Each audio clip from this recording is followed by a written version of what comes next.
Next on Sisterhood of the Second Act. Lenora Farrington's life changed in June of 2020. A man entered an open house she had scheduled. It's something she had done dozens of times as a realtor. This time ended in an attack that left her seriously injured. Lenora is here to tell us how she fended off her attacker and how she is working to overcome this trauma. An attack is a traumatic experience, but trauma can be more subtle. Licensed clinical social worker Cindy Richards joins us to educate us on the effects of trauma and how post-pandemic trauma may be the reason more people are seeking psychological help. We'll meet these women on this edition of Sisterhood of the Second Act, right after this. I'm gonna be an oak tree. I think I'll be a dogwood tree. My kids said they'd be looking for a thorny tree from me. With Evergreen, you can be a tree. Our biodegradable urn combines your ashes, natural soil additives, and a native tree of your choice.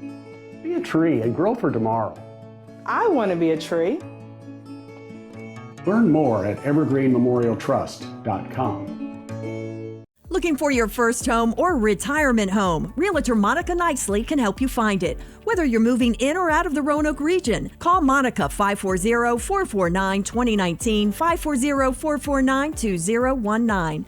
Alcova Mortgage Loan Officer Jonathan Sweat helps you seal the deal with a loan to suit your needs with great rates and terms. Call Jonathan 540-314-8843, 540-314-8843. Alcova Mortgage, Equal Housing Lender, NMLS ID number 40508, MLSConsumerAccess.org. Terms and conditions apply. All loans subject to credit approval.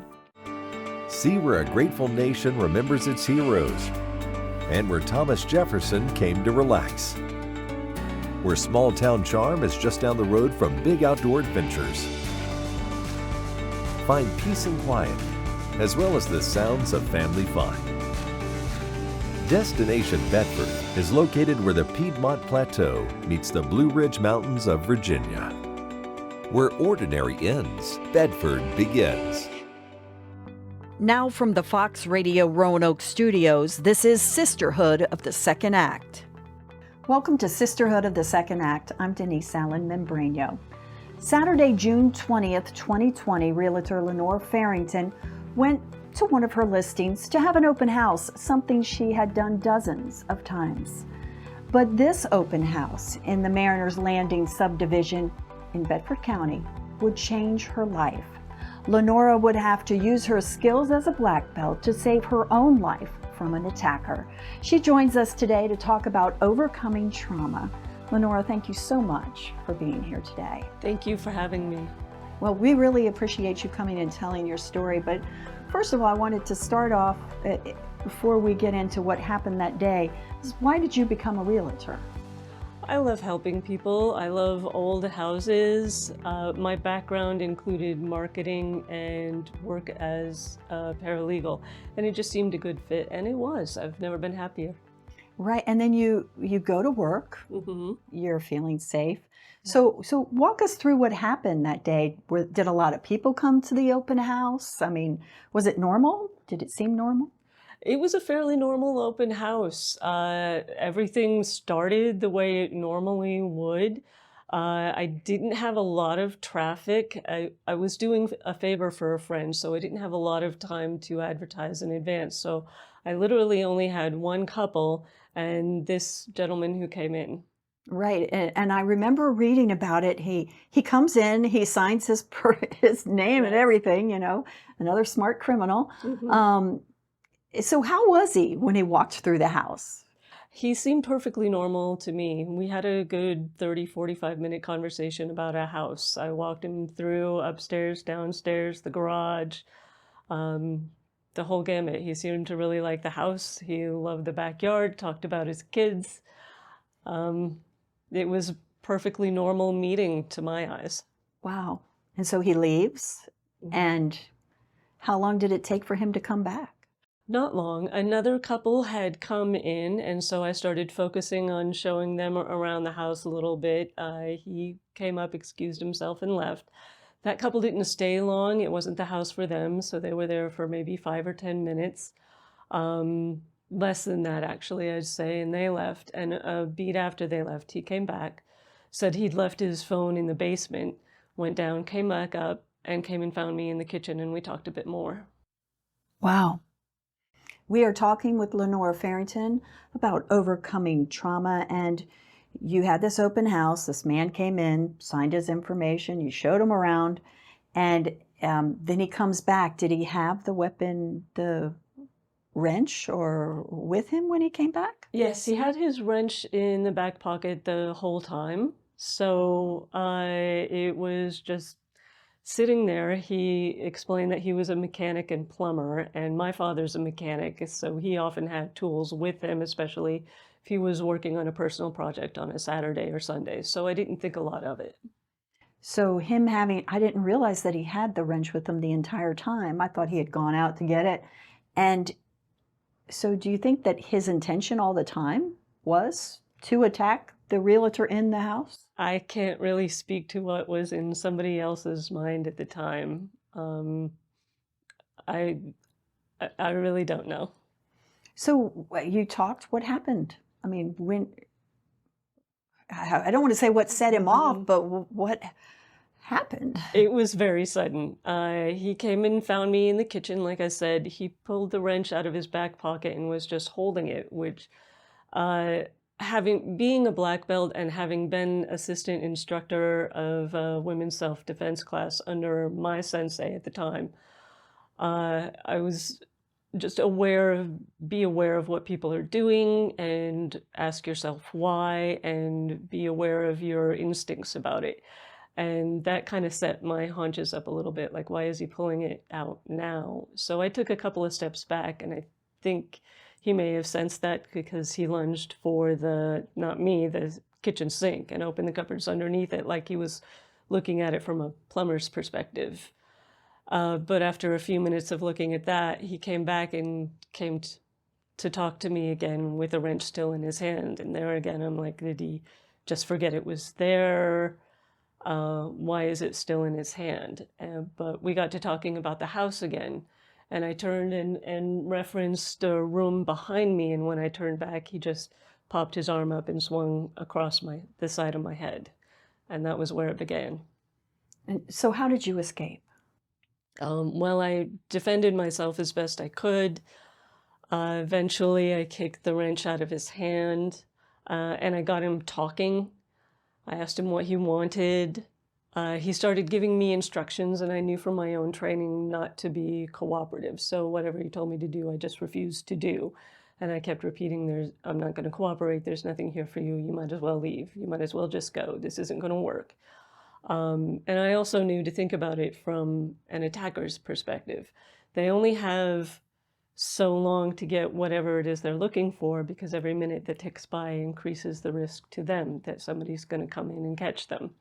So if you can actually not cooperate, fight back as well as you can, and just drag this out, you stand a good chance that they're just going to give up. And that ultimately was what happened. He gave up on me, went through my purse, took a couple of bucks, and left the house. So I ran after him and locked the doors. And then I got my phone and called 911 for myself. And so you got hit with that wrench. What injuries did you sustain during that attack? He actually hit me several times, right, left, quite a few. And so I had multiple skull fractures on both sides. Pretty serious TBI and an internal bleed on one side, I believe. Permanent hearing loss in my ears. For a long stretch, very intense dizziness. Like I would stand up from lying down and I'd have to stare at a spot in the wall and wait for the room to stop spinning before I could move. So, and the TBI, of course. So it was a lot to work through. I can imagine. We are talking with Lenora Farrington about overcoming trauma, and your attacker eventually pleaded guilty to this crime, several crimes. Did that help you emotionally overcome this attack? Yeah, I'd say it helps to have big chunks of this in the rear view mirror. We're still waiting on the sentencing hearing that hasn't happened yet. So I'm looking forward to having that piece over with as well. But yes, it just helps to have it in the past. So where are you now in the healing process? And it's amazing that it has taken that long for a sentencing to come about. It's been frustrating, but I just focus on me and what I need to do to get better. I've been very lucky in that I found some really excellent resources in terms of working through concussion and major TBI, and I've made a lot of headway. Now, we were talking earlier, and in addition to this attack, you had mentioned that it was also a loss for you. Can you explain that again? To what exactly was lost? Even, I said, well, you won. I mean, you defended yourself, you survived. But tell me, what the, I guess, emotional and the impact to your life has been. There's definitely been some permanent changes. And I think anytime you have change, there is a loss of the life you have before, that you have to acknowledge that, well, like in my case, it certainly could have been worse. But at the same time, I have to acknowledge that I've lost some things, and I have to give myself permission and room to mourn those things. So as I mentioned, the hearing loss is permanent. And to stave off symptoms, I have to be pretty careful about my lifestyle. I'm very cautious about what I eat. I have to build in rest time. I have to be proactive about not overdoing it, because once I've overdone it, then I'm going to have some pretty big symptoms for 2 or 3 days. So I'd rather avoid that by pacing myself in the first place. Now, we also mentioned, and I wanted you to touch on this briefly, about you do have a carry permit for a gun, and you know how to use it. But you said that wouldn't have helped you in this instance. No, it wouldn't have. As I mentioned, the attack itself was out of nowhere, very sudden, abrupt. I was basically sucker punched in the head. So the only way it would have been of use to me is if I'd had it holstered on my shoulder and had practiced enough to be able to pull it, turn the safety off, aim it, and fire it in the amount of time that it took him to get from one side and his arm to get back to the other. So if I'd had it behind me, just pulling it out would have made me susceptible to a bear hug maneuver, pinning my arms behind me, which would not have been much good to me. And in my purse, it's just too far away. So you said you used the 2 weapons that always go with you. Yes. I'm sorry, but they will always be superior to any weapon, because they are the 2 weapons that you never leave behind. We have to close here, but I wanted you to end by telling us what helped you the most during this recovery. Maybe to someone else who might have gone through a trauma themselves, what has helped you the most? I think the support of community. There was a real outpouring when it first happened, and that just meant a lot to me. And having the time and space to choose when to be alone and to give myself permission to mourn what was lost, and at the same time to be able to focus on the future. Okay, how am I going to build a new future, and how am I going to move beyond all of these symptoms? Thank you so much for sharing your story today. We really appreciate it. Thank you for having me. And we will have Lenora's contact information, as well as information and resources on trauma, in today's show notes at sisterhoodofthesecond-act.com. And when we come back, we are going to talk with a counselor about trauma and some steps you can take if you think you or someone you know is suffering from post-traumatic stress. See where a grateful nation remembers its heroes, and where Thomas Jefferson came to relax. Where small-town charm is just down the road from big outdoor adventures. Find peace and quiet, as well as the sounds of family fun. Destination Bedford is located where the Piedmont Plateau meets the Blue Ridge Mountains of Virginia. Where ordinary ends, Bedford begins. I'm going to be an oak tree. I think I'll be a dogwood tree. My kids said they be looking for a thorny tree from me. With Evergreen, you can be a tree. Our biodegradable urn combines your ashes, natural soil additives, and a native tree of your choice. Be a tree and grow for tomorrow. I want to be a tree. Learn more at evergreenmemorialtrust.com.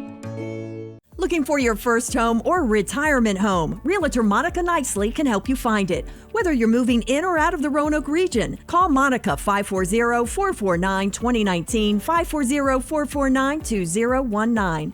Alcova Mortgage Loan Officer Jonathan Sweat helps you seal the deal with the loan to suit your needs with great rates and terms. Call Jonathan 540-314-8843, 540-314-8843. Alcova Mortgage, Equal Housing Lender, NMLS ID number 40508, MLSConsumerAccess.org. Terms and conditions apply. All loans subject to credit approval. See where a grateful nation remembers its heroes, and where Thomas Jefferson came to relax. Where small town charm is just down the road from big outdoor adventures. Find peace and quiet, as well as the sounds of family fun. Destination Bedford is located where the Piedmont Plateau meets the Blue Ridge Mountains of Virginia. Where ordinary ends, Bedford begins. Once again from the Fox Radio Roanoke Studios, Sisterhood of the Second Act. Welcome back to Sisterhood of the Second Act. I'm Denise Allen Membrano. Earlier we talked with Lenora Farrington, who used her martial arts skills to escape a potentially deadly attack. Most of us would agree that that was a traumatic experience, but a traumatic experience isn't always that overt. Cindy Richards is a licensed clinical social worker, and she's with Tinker Creek Creative Counseling. She's here today to educate us on the effects of trauma. Cindy, thank you so much for being here today. We really appreciate it. Thank you for having me. So, I know this sounds simple, but what is trauma? Trauma is a lasting emotional reaction to a traumatic event. Experiencing a traumatic event can cause someone to experience harm to their sense of self, their sense of security, difficulty with managing and regulating their emotions, and navigating relationships. Long after someone experiences a trauma, they can experience powerlessness, hopelessness, intense fear, and shame.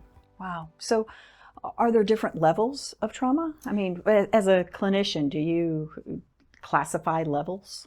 Not necessarily levels, but different types. So one type would be an acute trauma, and that would be someone experiencing a single traumatic event, like a car accident or a sexual or physical assault or even a mass shooting. Another type of trauma would be chronic trauma, and that's where someone experiences ongoing trauma, like domestic violence. The last type of trauma would be complex trauma, and that would be ongoing trauma that happens at variable times, like childhood trauma, childhood abuse, incest, victims of sex trafficking, or someone who survives torture would be someone who would experience complex trauma. Now, earlier our guest experienced this trauma of being attacked and its ongoing effects. So, and you mentioned too, experiencing this sadness long after a trauma. So is this something someone could experience from the pandemic, even if, they didn't experience the loss of a loved one or serious illness themselves? Absolutely. The pandemic was traumatic for probably all of us. Just because someone did not experience the loss of a loved one or became ill does not mean that they didn't experience trauma. We were isolated for so long. We were inundated with news reports of people dying. There was the unknown of what was going to happen. How do we protect ourselves?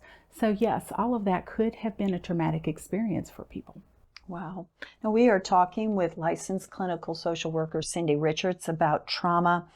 And when we talked before this interview, you mentioned that there was an uptick in the need for your services. Do you feel that the pandemic and trauma related to that is one of the reasons why? Absolutely. It is a big contributing factor because people don't know what to do. They were isolated for so long. People experienced loss. We experienced that fear.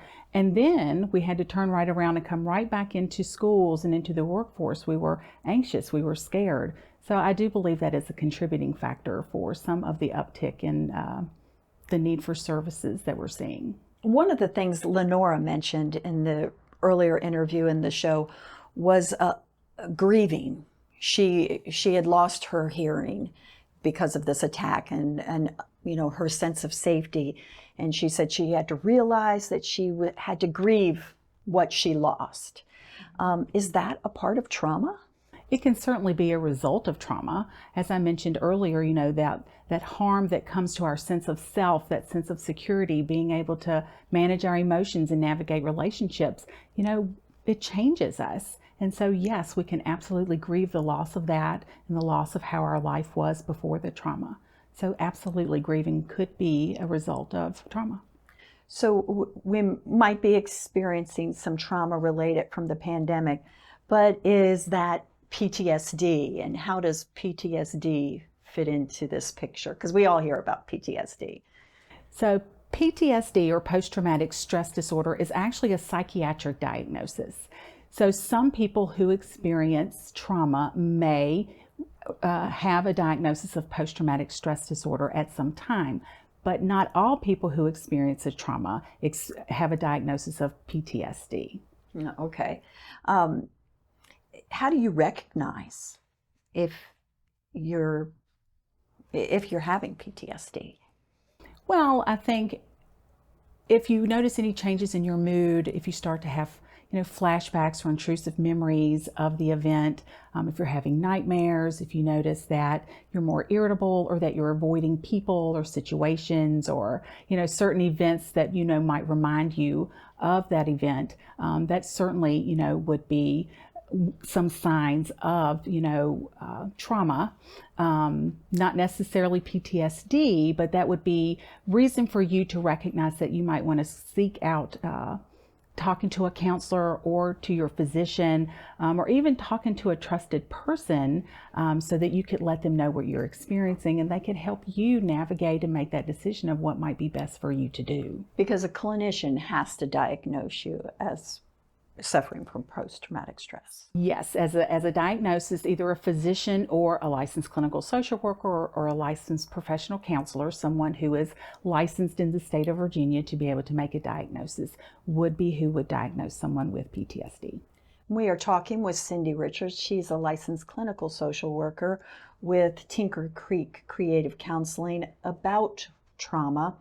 And you mentioned when we talked previously that a lot of the anger that we might be seeing out in society now, because it seems like people are angry, could be due to some of this stress or trauma we experienced during the pandemic. Anger and irritability certainly are symptoms of post-traumatic stress syndrome or acute stress. And, you know, could definitely be indicative that, you know, some of these individuals who are angry have experienced trauma. So how do we deal with these feelings or symptoms that we're seeing? I think that, you know, when you recognize that you're having these symptoms or, you know, having difficulties managing some things, talking to the trusted people in your life, you know, telling them what's happening, not ignoring or minimizing what you're experiencing is first and foremost.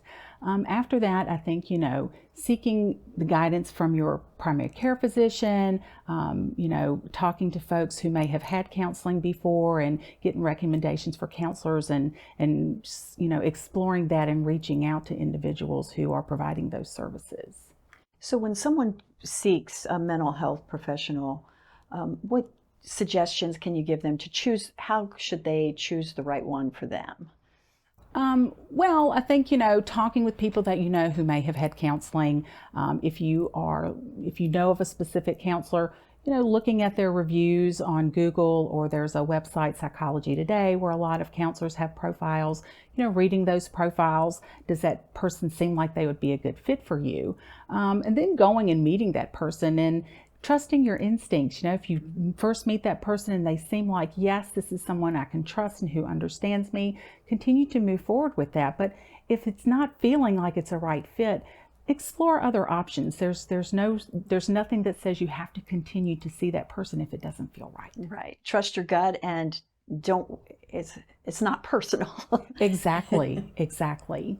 Now, what are some things that our listeners and viewers can do to promote their psychological well-being?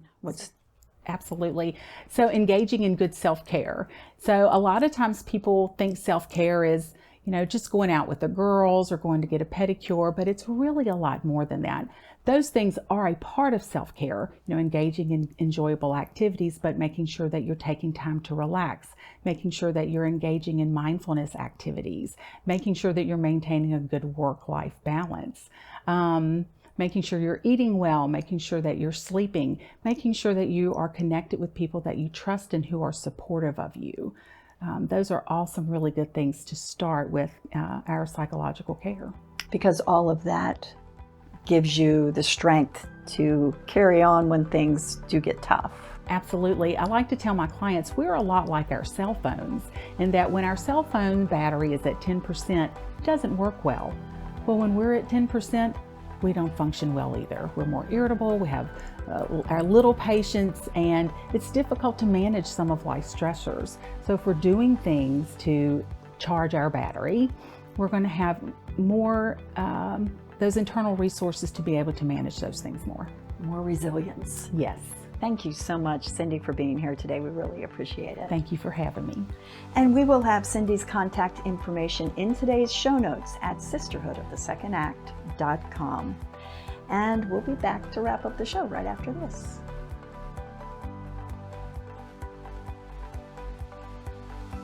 In a region known for its beautiful mountain surroundings, our vibrant arts community makes the Allegheny Highlands a more colorful place to live and visit.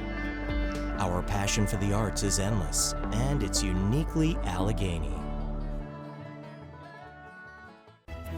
Pat Lucas is committed to providing independent financial advice to individuals, families, and small businesses. Contact Pat at 540-798-8104. 540-798-8104. Securities and investment advisory services are offered solely through Equity Services Incorporated, member FINRA SIPC, 4401 Starkey Road, Roanoke, Virginia 24018, 540-989-4600.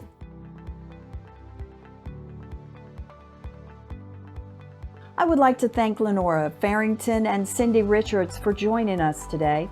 You can learn more about trauma, and if you need resources, you can find a link on our website at sisterhoodofthe2ndact.com.